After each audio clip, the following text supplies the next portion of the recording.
আসসালামু আলাইকুম প্রিয় বন্ধুরা, আজকের ক্লাসে আমরা ডেমনস্ট্রেটিভ প্রোনাউন এবং ইন্টারোগেটিভ প্রোনাউন নিয়ে বিস্তারিত জানবো ইনশাআল্লাহ। আচ্ছা, 2 নম্বর যে প্রোনাউন সেটা হচ্ছে ডেমনস্ট্রেটিভ প্রোনাউন। এই ডেমনস্ট্রেটিভ প্রোনাউন শব্দটার দিকে যদি আমরা ভালো করে লক্ষ্য করি, আমরা দেখি যে এই ডেমনস্ট্রেটিভ শব্দটা আসছে হচ্ছে ডেমনস্ট্রেট নামক একটা ভাব থেকে, যেটার অর্থ হচ্ছে নির্দেশ করা বা ইঙ্গিত করা।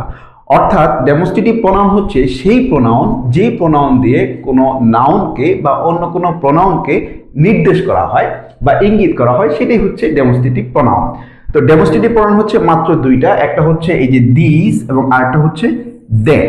দিস ব্যবহার করা হয় নিকটবর্তী কোনো জিনিসকে যখন ইঙ্গিত করা হবে সেক্ষেত্রে দিস, এবং দ্যাট ব্যবহার করা হবে দূরবর্তী কোনো জিনিসকে যখন ইঙ্গিত করা হবে বা নির্দেশ করা হবে সেক্ষেত্রে দ্যাট ব্যবহার করা হবে। আরো একটা বিষয় আমাদেরকে জানতে হবে, সেটা হচ্ছে এই দিসটা হচ্ছে সিঙ্গুলার ক্ষেত্রে ব্যবহার হবে, আর এটার প্লুরালের জন্য আমরা যখন ব্যবহার করব তখন দেজ ব্যবহার করব। ঠিক একইভাবে দ্যাটটা সিঙ্গুলার জন্য ব্যবহার হবে, এটা প্লুরালের জন্য যখন আমরা ব্যবহার করব তখন আমরা এই দোজটাকে ব্যবহার করব। আমরা যদি উদাহরণের মাধ্যমে বিষয়টা একটু খেয়াল করি, তাহলে যেমন দিস ইজ এ পেন, মানে এই হয় একটা কলম। এখানে এই কলমকে নির্দেশ করছে হচ্ছে দিস ইজ, এবং এই পেনটা এটা হচ্ছে সিঙ্গুলার এবং এটা কাছে অর্থাৎ নিকটবর্তী একটা জিনিস, যার কারণে এখানে আমরা দিস ব্যবহার করেছি। যদি অনেকগুলো কলম হয় সেক্ষেত্রে কিন্তু আমি দিস ব্যবহার করতে পারবো না, সেক্ষেত্রে আমাকে ব্যবহার করতে হবে দেজ। যেমন দেজ আর মাই পেন্স, এগুলো হচ্ছে আমার কলম, মানে এখানে অনেকগুলো কলম, যার কারণে এখানে আমি এই দেজটাকে ব্যবহার করেছি। ঠিক দূরবর্তী জিনিস যখন হবে তখন আমি দ্যাট ব্যবহার করব। যেমন দ্যাটস এ পেন, মানে ওটা হচ্ছে একটা কলম, দ্যাটস এ পেন, ওটা হচ্ছে একটা কলম। কিন্তু যখন অনেকগুলো বিষয় হবে সেক্ষেত্রে কিন্তু দ্যাট ব্যবহার করা যাবে না, ব্যবহার করতে হবে দোজ। যেমন দোজ আর ইউর পেন্স, অর্থাৎ ওইগুলো হচ্ছে তোমার কলম, এখানে অনেকগুলো কলম। Those are your pants, not pant, ওখানে প্যান্টস ব্যবহার করতে হবে। আবার এখানে হচ্ছে প্লুরাল ভার্ব ব্যবহার করতে হবে, কারণ আমি এখানে দোজটাকে ব্যবহার করেছি। আচ্ছা, 3 নম্বর যে প্রোনাউন সেটা হচ্ছে ইন্টারোগেটিভ প্রোনাউন। এটা কিন্তু খুবই গুরুত্বপূর্ণ একটা প্রোনাউন। এই প্রোনাউন দিয়ে যেটা করা হয় সেটা হচ্ছে কোনো নাউন বা প্রোনাউন সম্পর্কে প্রশ্ন করা হয়, মানে ওটা সম্পর্কে জানতে চাওয়া হয়। হ্যাঁ, তো এই ইন্টারোগেটিভ প্রোনাউনটা মৌলিকভাবে হচ্ছে তিনটা, একটা হচ্ছে হো, আরেকটা হচ্ছে হুইচ এবং আরেকটা হচ্ছে হোয়াট। হো মানে হচ্ছে কে বা কারা, অর্থাৎ এই হো দিয়ে কিন্তু সিঙ্গুলার এবং প্লুরাল উভয়কেই কোশ্চেন করা যাবে, তবে শর্ত হচ্ছে সেটা অবশ্যই প্রাণীবাচক হতে হবে, কোনো প্রাণী হতে হবে। অপ্রাণী হলে কিন্তু হো ব্যবহার করা যাবে না, সেক্ষেত্রে ব্যবহার করতে হবে হুইচ। আর প্রাণী এবং অপ্রাণী উভয় ক্ষেত্রে আমরা ব্যবহার করতে পারবো হচ্ছে হোয়াট।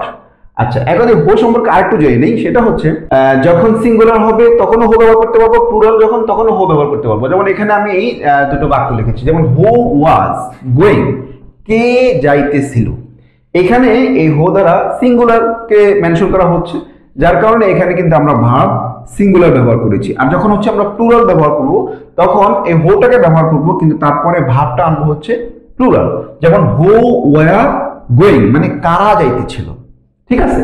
আচ্ছা, এখন আসি এই হো এর কিন্তু সাবজেক্ট ওয়াইজ কিন্তু এটা রূপের পরিবর্তন হয়, অর্থাৎ যখন সাবজেক্টিভ কেস হবে তখন হো ব্যবহার হবে, যখন অবজেক্টিভ তখন হোম, মানে কাকে বা কাদেরকে, এটা আমরা ব্যবহার করব। আর যখন পসেসিভ তখন আমরা হুজ ব্যবহার করব, অর্থাৎ কা বা কাদের, এরকম। 2 নম্বর যেটা সেটা হচ্ছে হুইচ। হুইচটা কিন্তু প্রাণী এবং অপ্রাণী দুটার জন্য ব্যবহার করা যাবে, এবং একই সাথে এটা সিঙ্গুলার এবং প্লুরাল উভয় ক্ষেত্রেই এটা ব্যবহার করা যাবে।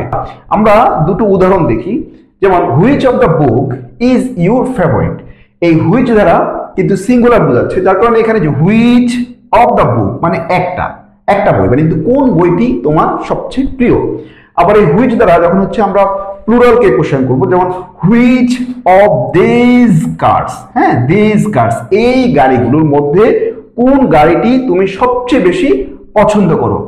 Do you like the most, সবচেয়ে বেশি পছন্দ করো এই গাড়িগুলোর মধ্যে কোনটি। তার মানে এখানে প্লুরালকে কোশ্চেন করা হয়েছে এই হুইচ দ্বারা। দ্যাট মিনস আমরা বুঝতে পারি যে হুইচ দ্বারা কিন্তু একটিকেও প্রশ্ন করা যাবে, আবার অনেকগুলোকেও প্রশ্ন করা যাবে, তবে শর্ত হচ্ছে সেটা কিন্তু প্রাণীবাচক হলে হবে না। প্রাণীবাচক যখন হবে তখন আমরা হোকে ব্যবহার করব। আর হোয়াট, এটা দিয়ে সিঙ্গুলার প্লুরাল প্রাণী অপ্রাণী সব ক্ষেত্রে কিন্তু হোয়াট দিয়ে কোশ্চেন করা যাবে। যেমন আমরা যদি উদাহরণ দেখি, হোয়াট ইজ ইউর নেম, আমরা এই প্রশ্নটা সবসময় করি যে তোমার নাম কি। এখানে এই হোয়াট দ্বারা কিন্তু একজন ব্যক্তির নাম জানতে চাওয়া হয়েছে, তার কারণে এখানে ভার্বটাকে আমরা সিঙ্গুলার ব্যবহার করেছি। তারপরে হোয়াট ডু ইউ ওয়ান্ট, তুমি কি চাও, এখানেও কিন্তু আমরা এই হোয়াটটাকে ব্যবহার করেছি সিঙ্গুলারের ক্ষেত্রে। তারপরে হোয়াট আর ইউর ফেভারিট, মানে তোমার পছন্দের জিনিসগুলা কি, সেখানে কিন্তু আমরা প্লুরালকে জানতে চেয়েছি এই হোয়াট দিয়ে। দ্যাট মিনস এই হোয়াট দিয়ে সিঙ্গুলার, প্লুরাল, তারপর হচ্ছে প্রাণী অপ্রাণী সব কিছুকে কিন্তু প্রশ্ন করা যাবে।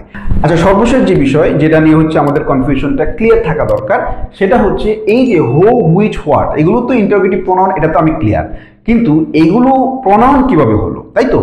এগুলো দিয়ে যেমন হু দিয়ে আমি প্রশ্ন করেছি কি, হু ওয়াজ গোয়িং, কে যাচ্ছে, তাই তো? কে যাচ্ছে সেটা আমি জানি না কে যাচ্ছে, ধরো সেটা রহিম যাচ্ছে বা করিম যাচ্ছে বা কেউ একজন যাচ্ছে, যে যাচ্ছে, ধরো কথার কথা আমরা ধরে নিলাম যে রহিম যাচ্ছে, এটার উত্তরটা আসলো কি রহিম, তাহলে এই রহিমের পরিবর্তে কিন্তু এই হোটা এখানে ব্যবহার হয়েছে।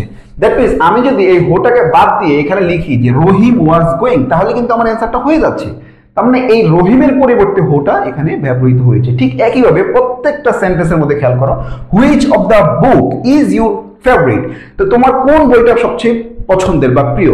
ধরলাম ডেল কার্নেগির একটা বই আমার সবচেয়ে প্রিয়, সেই ডেল কার্নেগির বইটাই হচ্ছে এই হুইচের পরিবর্তে আসবে। অর্থাৎ এখানে যদি আমি সেই বইটার নাম লিখি যে অমুক বইটা ইজ মাই ফেভারিট, তাহলে কিন্তু অ্যান্সারটা হয়ে যাচ্ছে। দ্যাট মিনস ওই বইয়ের পরিবর্তে এখানে হুইচটা ব্যবহার হয়েছে, তারপরে এখানে হুইচ ব্যবহার হয়েছে, এখানে হোয়াট ব্যবহার হয়েছে। আশা করি ইন্টারোগেটিভ প্রোনাউন নিয়ে আর কোনো কনফিউশন থাকবে না ইনশাআল্লাহ। তো আজ এ পর্যন্তই, দেখা হবে অন্য কোনো ভিডিওতে ভিন্ন কোনো বিষয়ে। সে পর্যন্ত সবাই ভালো থাকো, সুস্থ থাকো। আসসালামু আলাইকুম।